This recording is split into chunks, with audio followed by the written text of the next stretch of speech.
오늘은 나의 주 예수 그리스도라는 제목으로 말씀을 나누기를 원합니다. 오늘 본문은 세 부분으로 나뉩니다. 첫 번째 41절에서 44절까지 다윗의 자손 논쟁, 또 45절에서 47절까지 서기관을 경계하라. 또 마지막으로 21장 2절에서 4절까지 과부의 두렙돈 헌금으로 나뉘어집니다. 그러나 이 세 부분은 하나의 주제를 중심으로 관통하고 있습니다. 이 세 부분을 관통하는 핵심 메시지는 참된 주권자 되시는 주 예수 그리스도를 알고 진실된 마음으로 하나님께 드리라는 것입니다. 오늘 말씀은 메시아의 정체성, 종교적 위선, 그리고 진정한 헌신이라는 이 세 가지 주제를 통해서 예수님의 주되심과 진실한 믿음으로 우리를 초대하고 있습니다. 오늘 본문의 배경은 고난주간 제3일째인 화요일, 성전에서 계속되는 유대 종교 지도자들의 집요하고도 공격적인 질문들에 대해 답해 오시던 주님이 이제는 그들을 향해 반대로 질문을 던지시면서 시작되고 있습니다. 41절을 보시겠습니다. 제가 읽겠습니다. 예수께서 그들에게 이르시되 사람들이 어찌하여 그리스도를 다윗의 자손이라 하느냐. 이렇게 그들을 향해 반대로 질문하시는 반전은 계속되는 그들의 불신앙에 쐐기를 박으시면서 보다 적극적으로 자신이 메시아임을 보여주시기 위함입니다. 유대 종교 지도자들은 예수님을 메시아로 인정하지 않았기 때문입니다. 그들은 예수님을 자신들의 허락 없이 활동하는 불법 교사로 여겼고, 그런 예수님을 넘어뜨리기 위해서 자신들 스스로도 해결하지 못했었던 난제들로 공격했던 것입니다. 그러나 예수님은 그때마다 놀라운 신적인 지혜로 그 모든 문제에 답하셨습니다. 이러한 놀라운 답변에도 불구하고 유대 종교 지도자들은 놀라기만 할 뿐 예수님을 메시아로 받아들이지는 않았습니다. 그러자 예수님은 이제 직접 메시아로서 자신이 가진 권세와 능력을 다윗과의 관계로 설명하시면서 시편 말씀을 인용하시죠. 42절, 43절을 읽겠습니다. 시편에 다윗이 친히 말하였으되 주께서 내 주께 이르시되 내가 내 원수를 내 발등상으로 삼을 때까지 내 우편에 앉았으라 하셨도다 하였느니라. 아멘. 42절에 주께서는 하나님을 가리키고 내 주는 메시아를 가리키는 것입니다. 다윗이 자신의 후손을 주라고 부른다는 것은 메시아가 단순한 인간의 후손이 아니라 신적 권위를 가진 존재임을 인정하는 것을 말씀하고 있는 것이죠. 인용된 시편은 시편 110편 1절입니다. 함께 읽어보실까요? 시작. 여호와께서 내 주에게 말씀하시기를 내가 내 원수들로 내 발판이 되게 하기까지 너는 내 오른쪽에 앉아있으라 하셨도다. 아멘.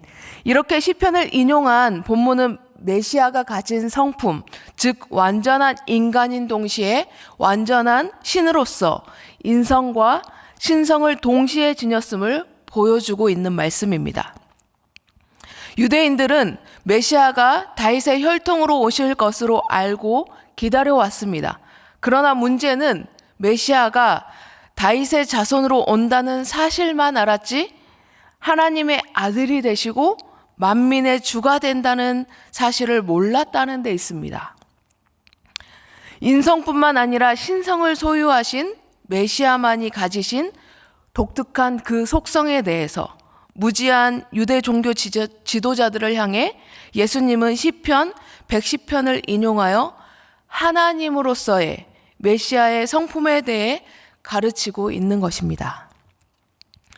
여러분이 잘 아시는 것처럼 예수님께서 사용하신 주라는 표현은 퀴리오스라는 단어입니다.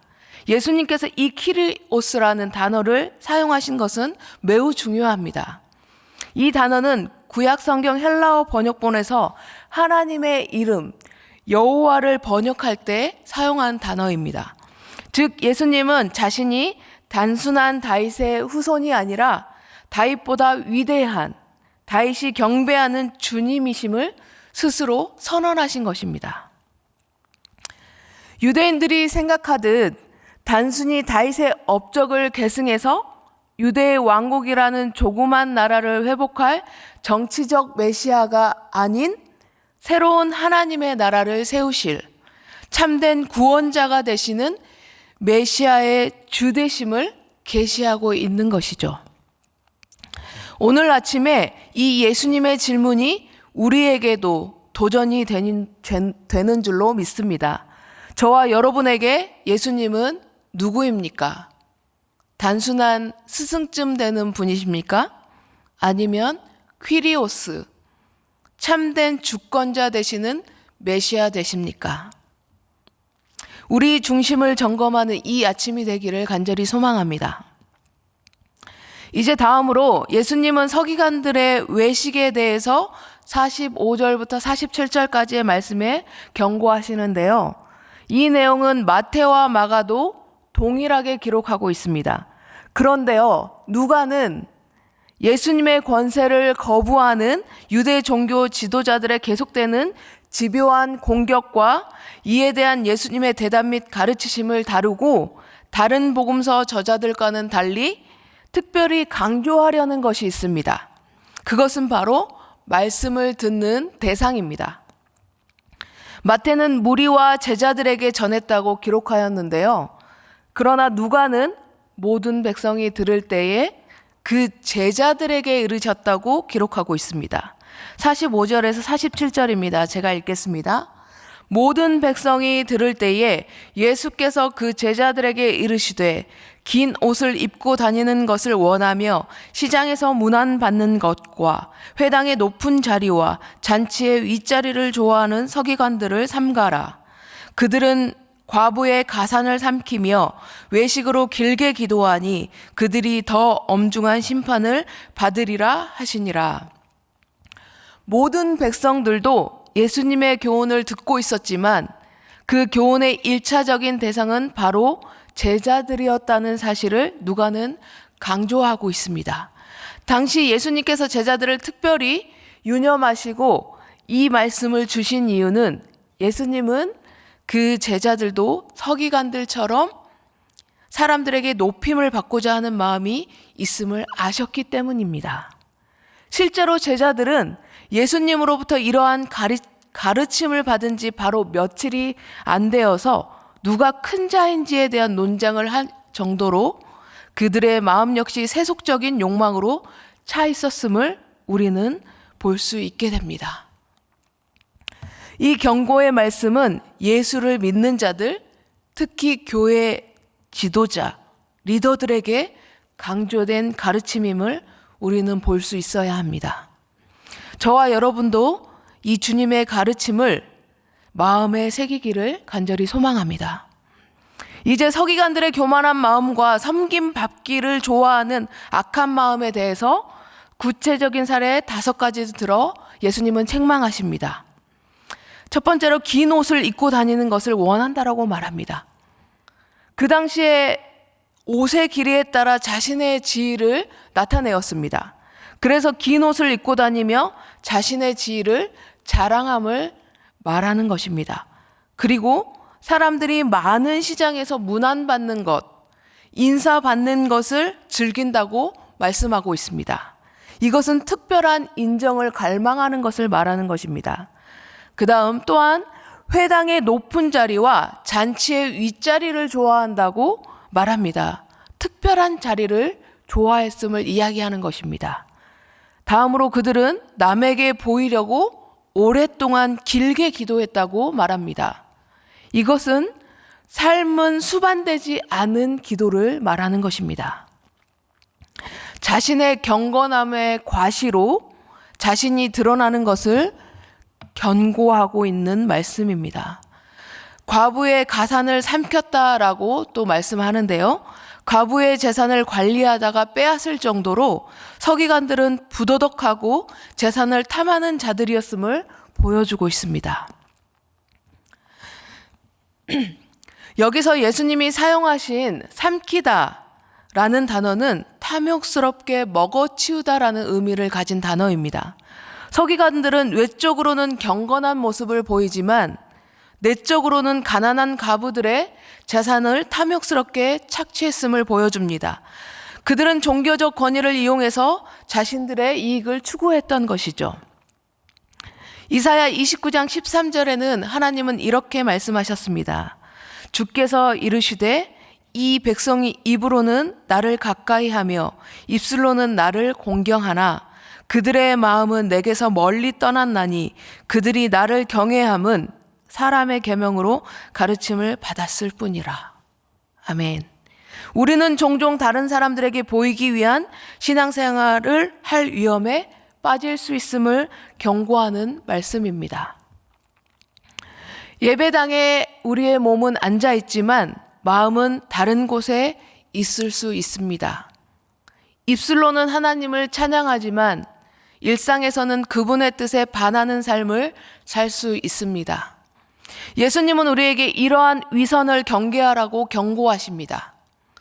예수님은 그들처럼 되지 않도록 조심하라고 말씀하시는 것이죠. 우리 한글 번역에는 삼가라라는 표현이 맨 마지막에 있지만 원문을 보면 맨 앞에 나옵니다. 강조하여 말씀하고 있는 것입니다. 그들은 하나님의 더 엄중한 심판을 받을 것이라고 강하게 말씀하고 있습니다. 이 말씀은 우리에게 하나님이 무엇을 원하시는지 잘 보여주고 있습니다. 하나님은 겉으로만 드러나는 경건함이 아니라 진실한 마음, 하나님을 향한 진실된 마음을 원하시는 것입니다. 할렐루야. 아멘. 마지막으로 예수님은 부자들과 한 가난한 과부의 헌금을 비교하시며 우리에게 말씀하십니다. 21장 1절에서 4절까지의 말씀입니다. 제가 읽어드리겠습니다. 예수께서 눈을 들어 부자들이 헌금함에 헌금 넣는 것을 보시고 또 어떤 가난한 과부가 2렙돈 넣는 것을 보시고 이르시되 내가 참으로 너희에게 말하노니 이 가난한 과부가 다른 모든 사람보다 많이 넣었도다. 저들은 그 풍족한 중에서 헌금을 넣었거니와 이 과부는 그 가난한 중에서 자기가 가지고 있는 생활비 전부를 넣었느니라 하시니라. 아멘. 이제 마지막 부분은 예수님께서 한 가난한 과부의 헌금을 칭찬하신 기사로 마무리되고 있습니다. 4절에서 가난한 중에서라는 표현은요, 부족함, 궁핍을 의미하는 단어입니다. 그리고 우리 개역개정 성경에는 생활비 전부라고 번역되었지만요, 원문을 보면 생명 그 자체를 가리키는 단어입니다. 그러니 이 과부는 자신의 궁핍 가운데에서도 자신이 가진 전부를 하나님께 드린 것입니다. 자신의 삶, 자신의 생명 자체를 예수님께 드린 것입니다. 그러므로 그녀의 2렙돈은 금액으로는 매우 작은 금액이었지만 그 가치는 하나님이 보시기에 가장 컸던 것입니다. 예수님이 칭찬할 수밖에 없었던 것이죠. 또한 이 과부 앞에 저들은 그 풍족한 중에서 헌금을 넣었거니와 라는 표현을 앞에 덧붙임으로 가난한 과부의 헌금과 부자들의 헌금을 비교하면서 과부의 헌금을 부각시켜 강조하여 보여주고 있습니다. 이 비교는 무엇을 말씀하시는 것일까요? 참된 경건과 거짓된 경건을 대조하여 그들의 허위의식을 부각시키고 보여주고 있는 것인데요. 예수님은 계속되는 유대 종교 지도자들의 도전 속에서 그들이 가진 외식과 교만과 거짓된 경건을 이 과부의 헌금 사건을 통해 다시 한번 부각시키며 그들의 위선을 책망하고 계시는 것입니다. 또한 하나님께 대한 감사의 구체적 표현으로서 헌금은 양보다 그 안에 담긴 마음과 정성이 더 중요하다는 사실을 가르쳐주고 계신다는 것입니다.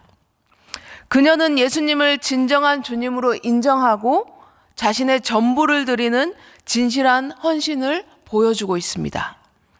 반면에 서기관들은 겉으로는 경건했지만 내적으로는 탐욕스러웠음을 우리에게 보여주고 있습니다.